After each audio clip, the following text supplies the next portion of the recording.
Hello, everybody.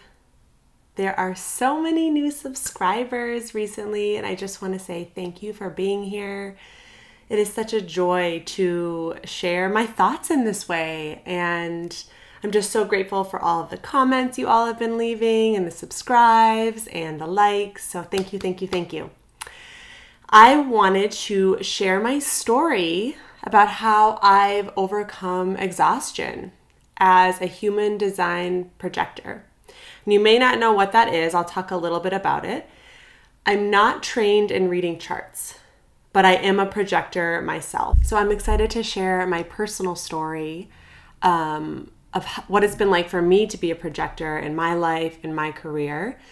And then just with this understanding that everyone's journey towards recovering from exhaustion will look different. So this is my way. These are the things that I've done in my body with my neural pathways that have worked in my life. And some of these things may resonate, some of them may not. So even if you aren't a projector, this video might actually be helpful. You know, many of us live in a society that exists in overdrive, and the projector energy particularly kind of gets destroyed in overdrive. But all energy types might benefit from some tips on how to nourish these beautiful human bodies that we have. If you're not familiar with human design, it's a system that studies energetic auras. It really offers a guide for how we are uniquely designed to use our energy within the energy of the world. And I always think of energy as momentum. It is movement. It is the way electricity flows through our nervous system. And each of us has a unique nervous system, so it makes sense that each of us has a unique expression of energy. There are 5 energy types. And if you want to figure out yours, I've included a link to your free chart below. As projectors, our energy is naturally magnetic. Caveat if, it's nourished. If we feel supported, if we feel embodied, if we have time for ourselves. And the strategy for human design projectors to feel satisfied is to wait for invitations. So the deepest desire of projectors is to be seen, because we see the energy of others so clearly as projectors. That's one of the gifts of this energy types. Because of this, sometimes we can push our opinions onto other people because we want to be seen. We can pitch ourselves to, different podcasts, different shows, different opportunities. Let me talk here. Let me share my advice here. And sometimes this advice often can be unsolicited if it's not asked. And if we aren't seen, what happens is, as projectors, we start to become bitter. We feel unseen. We're like, we see systems and the movement of energy in such a unique and clear way, and it seems obvious to us. But to others, without asking for how we see things, it's too quick. They can't keep up with the pace at which we're sharing or the way in which we're sharing. Like, it's not the right time. And that can be a harsh lesson for projectors. So living in alignment means that rather than seek out opportunities find us. And the reason they find us is because we are glowing. We are in our bodies. We are at ease. We are emulating vitality. And when we are fully embodied in our unique expression, in our imprint, people see that, and then they ask us to be a part of things. So many of you are familiar with Mina Irfan from the Universe Guru channel. And I actually found her because I was researching videos and information about what it means to be a projector. And she has immensely shifted my life in so many ways. It's an honor to have a coach who works with projector energy. But she transformed my view on how to be a projector and live in alignment by suggesting that we become the invitation. So rather than wait for the invitation, which to me feels very passive and can feel really frustrating, we work on becoming it. And that makes so much sense to me, because that is what a lot of my teachings are, or my offerings, or my programs. They're about becoming embodied, feeling at ease. And the more that I do this in my life, the more opportunities come to me. So there's a huge importance here about feeling good. Our energy as projectors, it works best if we output kind of that traditional, what we view as work, for a maximum of 3 hours a day. I know, that's insane, right? To like think of that. If that's our first time hearing that information, you're like, what, 3 hours? What about the 8-hour workday? So this traditional work might include emails, building curriculum, kind of networking, teamwork, whatever else we might consider to be a part of a typical 8-hour day.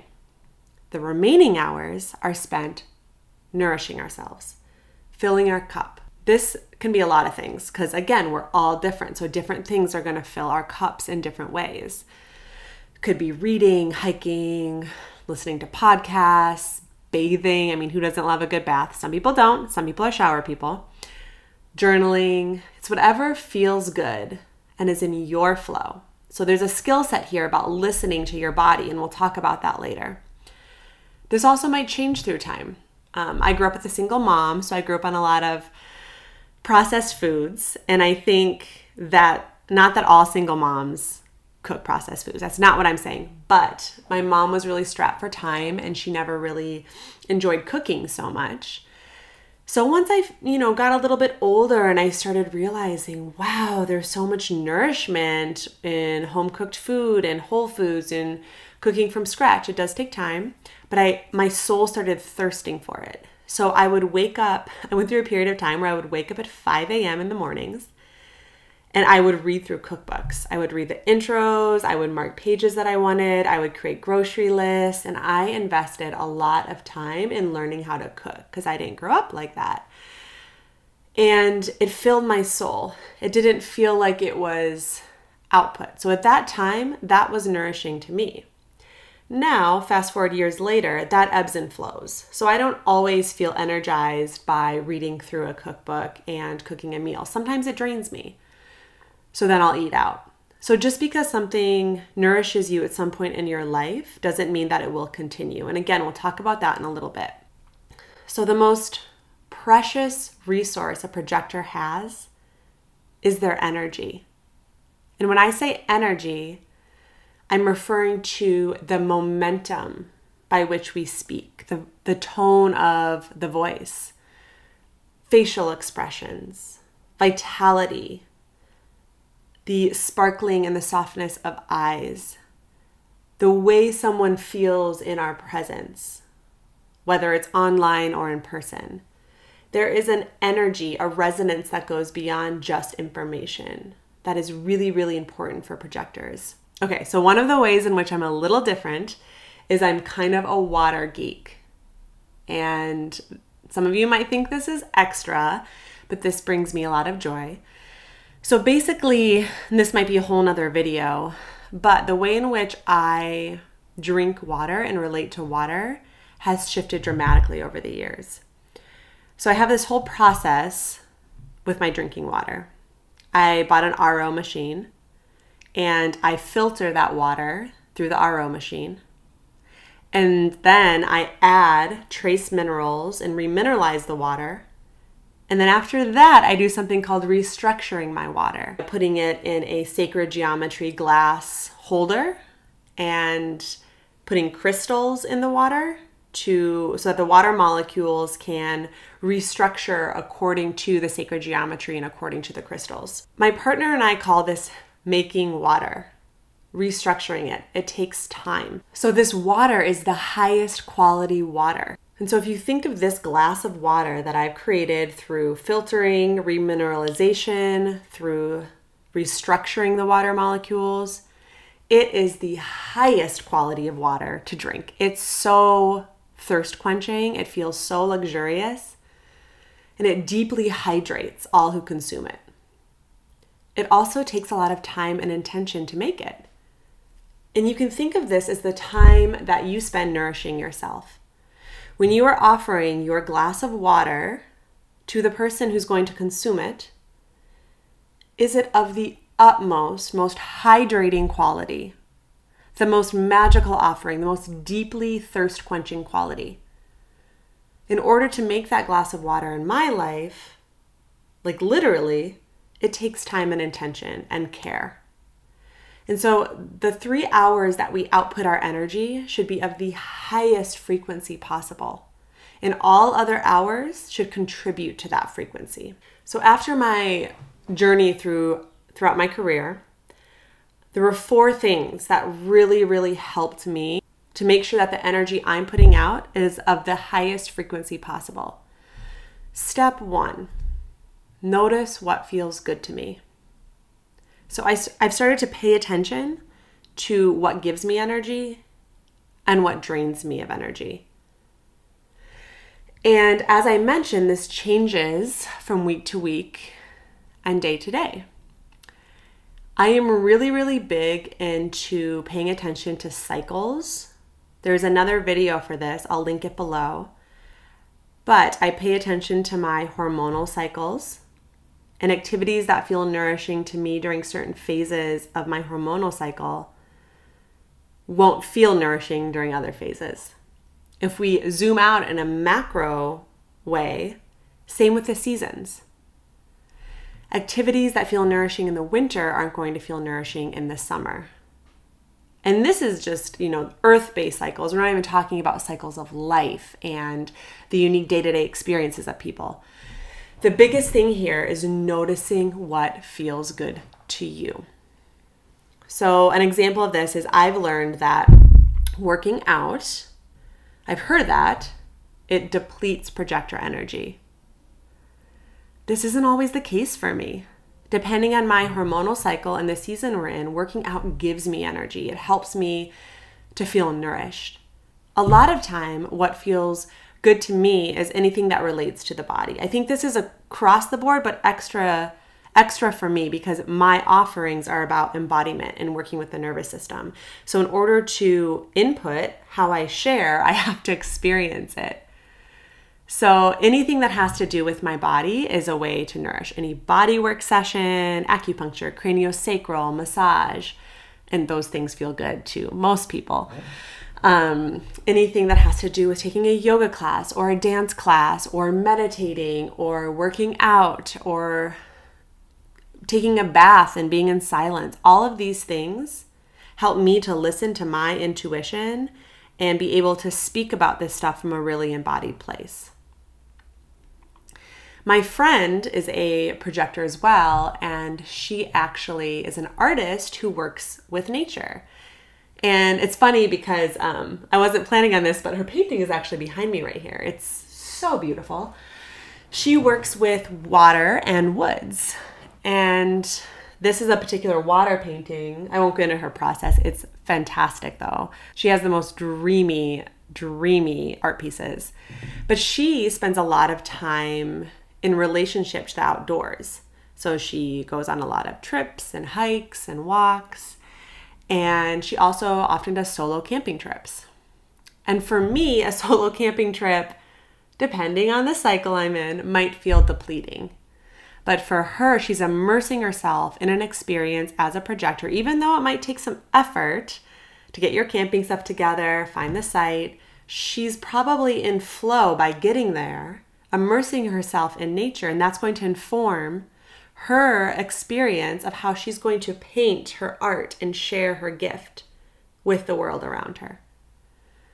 So that's her water. She's making her water, her energy is the highest quality it can be so that when she's ready to share, it's quenching.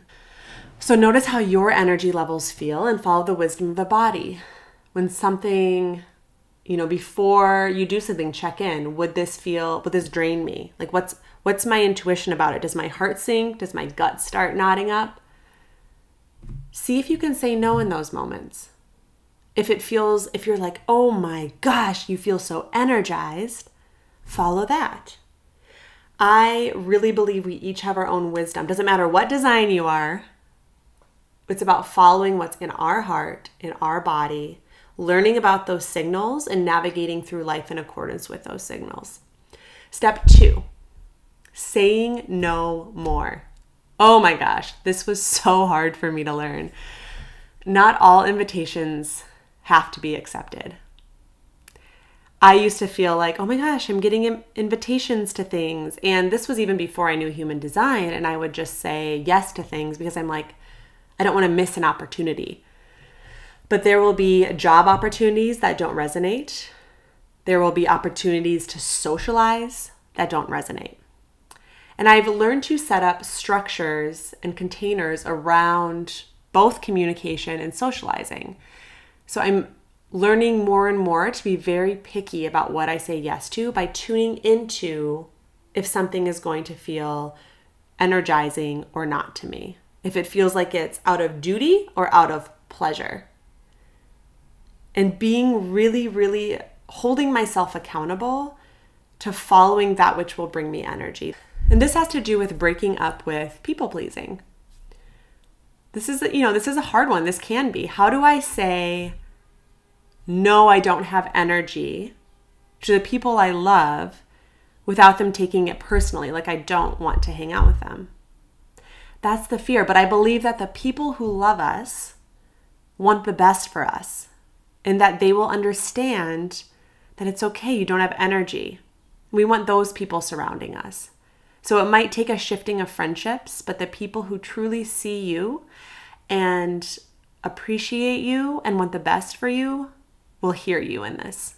So there are some structures that I put in place to help me with this. The first is that I pretty much ditched Instagram and Facebook.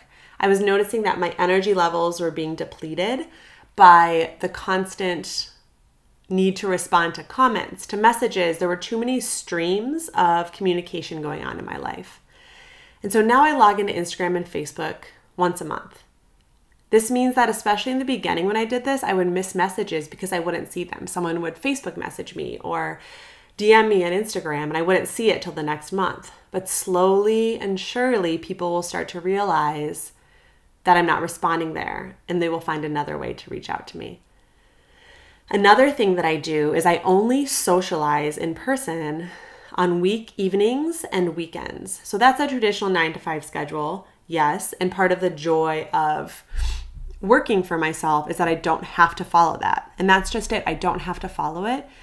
But for me, it feels good to have the full day of every week. It feels nourishing, carved out for me. And of that full 8-hour day, I output for 3 hours and then I intake for the remaining 5. Now, here's the tricky part. If socializing is not feeling nourishing to me, that would also be outputting. So if I socialized in the evening of a weekday where I also worked 3 hours, I'm going to start to feel depleted. So again, it's an ebb and a flow, checking in with how you feel, creating structures and containers for that. On these weeks where I'm feeling low energy, I only socialize on weekends because I don't work on the weekends. Unless I want to. I don't like to have any hard rules for anything.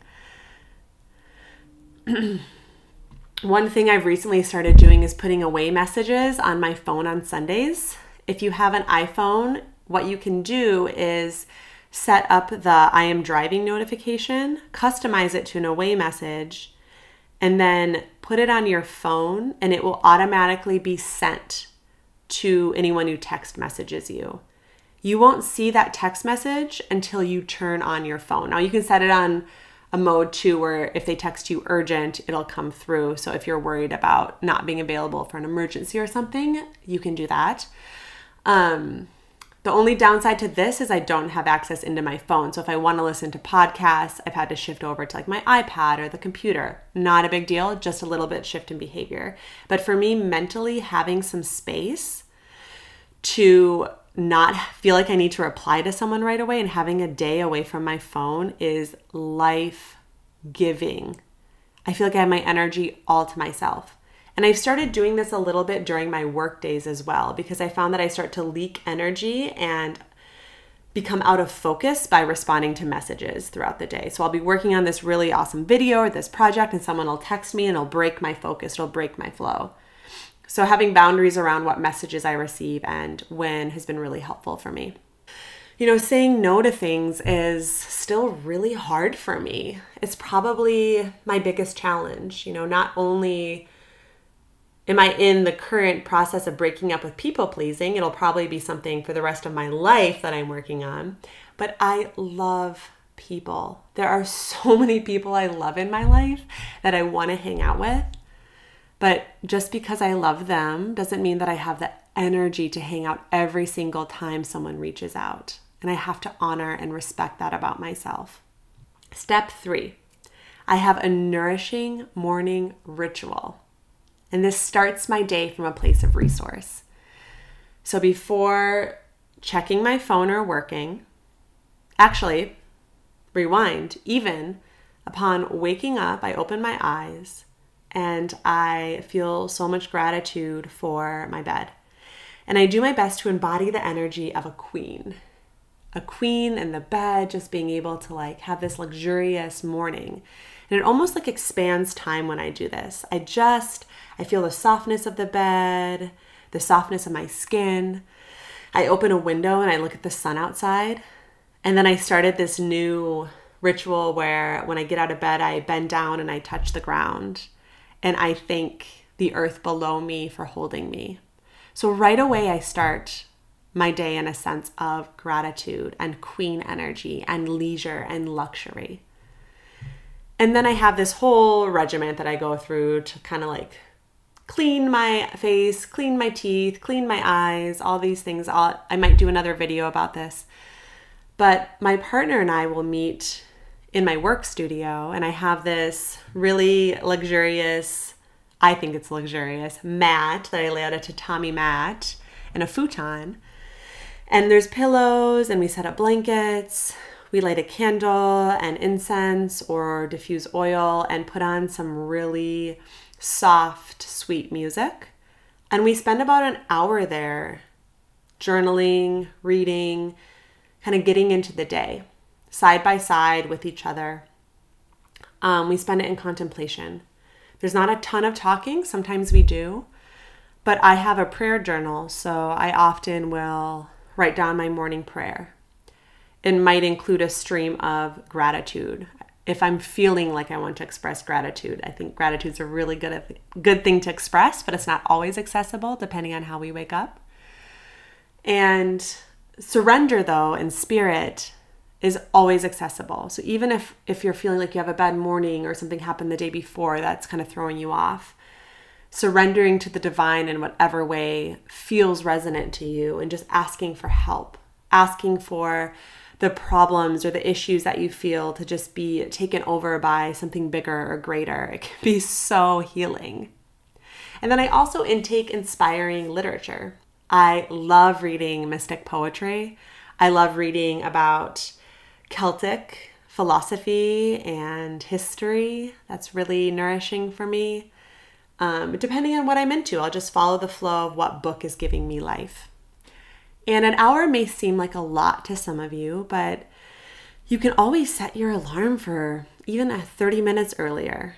15 minutes earlier can just do a wonder of difference. But the point is like I start my day in a way that is in my own energy. Before intaking any content from the world, news, email, social media, but I'm not really on that a lot anyways. I start it in my own energy and in the energy of my partner. And it feels so good to start so soft. It sets the tone for the rest of my day. In step 4, I stopped denying help. This was a big one for me. I had to rewire this belief that receiving help is weak or a burden to someone else. My mom growing up, bless her heart, she did such an amazing job raising us, my sister and I. But I have so many memories of someone trying to pay for her for a meal or something and she wouldn't let them, or receiving a gift and she almost felt guilty or unworthy of receiving it. There was always this energy of, oh my gosh, I'm so sorry you had to give this to me. And what I'm realizing is that receiving is divine, and it's an expression of divine feminine energy. And it's a gift to someone else who wants to give. For you to receive and to receive with gratitude and joy is such a gift. And that could be from someone, but it's also from the universe. Receiving from the universe with appreciation and ease and grace. Oh, it's so powerful. And it also replenishes my energy. When I'm able to receive, I can show up and give more. And rewiring this belief has brought all sorts of goodness to my life. So, my dear projectors, let yourself glow. Nourish yourself. Let yourself be seen. I don't know about you, but I've been programmed that the only way towards success is through hard work and effort. And that's just not the way for us. It's not. We don't have the energy to sustain that. So if you want a container to explore what rest will do for your energy and to have accountability within that container, I've opened enrollment to a program called Restore and Rejuvenate. It is a 4-week recovery program built specifically for exhausted projectors. It includes a one-on-one session with me where I can help you implement moments of rest throughout your unique schedule, 4 group calls, and then all sorts of bonuses and access to meditations and yoga classes that are pre-recorded. The link is down below in this video. And you'll really be held in this amazing structure and community to prioritize rest and recovery. It is so rare to find a space to just do that. It is. It's like, it seems like it should be easy, but it's just not, because we're wired to believe that rest is unproductive. And many of us are also in a culture where productivity is valued above most other things. Following the protocol and the structure that's set up in this program, the results will speak for themselves. You will feel better. You will glow more. Your energy will vibrate at a higher frequency. And I'll be doing a live stream with Mina soon from the Universe Guru. She's a projector, and we're going to talk about what it's like to be a projector in this wild world. It's going to be a really casual conversation. I would love to see you there. I will link that below as well. If you're a projector, let me know what gives you energy in the comments below. What works for you? What boundaries have you had to set up? What depletes you? Let me know your thoughts. I'd love to hear from you and build community in this way. We're all learning together. We all have a unique offering and energetic resonance to give this world.